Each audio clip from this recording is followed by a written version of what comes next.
మన సహచర శాసనసభ్యులు జూబ్లీ హిల్స్ నుంచి ప్రాతినిధ్యం వహిస్తున్నటువంటి మాగంటి గోపీనాథ్ గారిని కోల్పోవటం చాలా విషాదకరం, దురదృష్టకరం.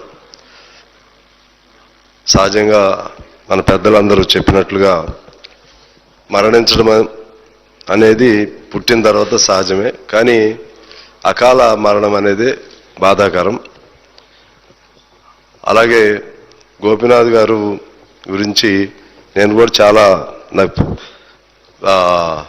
వ్యక్తిగతంగా పెద్ద సంబంధాలు లేనప్పటికీ ఆయన గురించి ఎక్కువగా జూబ్లీ హిల్స్లో మా బంధువులు కానీ మా తెలిసిన వాళ్ళు కానీ ఆయన గురించి ఎక్కువ చెప్తూ ఉండేవారు.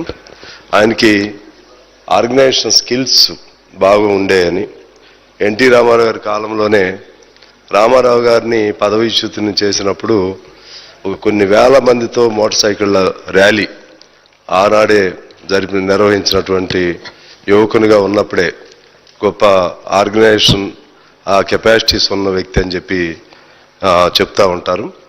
అలాగే 3 సార్లు శాసనసభ్యునిగా ఎంపిక అవటం అనేది అది సరే పార్టీ బలాలు లేకపోతే ఆ పార్టీ నాయకుల బలాలు అయినప్పటికీ కూడా ఒక ఆ ఎంపీగా శాసనసభ్యునిగా అవకాశం పొందటం అనేది తనకు వ్యక్తిగతంగా ఉన్నటువంటి సామర్థ్యాన్ని బట్టే, అది ఎన్టీ రామారావు గారైనా లేకపోతే కేసీఆర్ గారైనా ఎవరైనా సరే ఆ సామర్థ్యం కూడా ఉండాలి. అటువంటి సామర్థ్యం కలిగినటువంటి వ్యక్తి. తర్వాత మధ్యలో 1-2 సార్లు మేము కలుసుకున్నాం ఈ సభలోనే.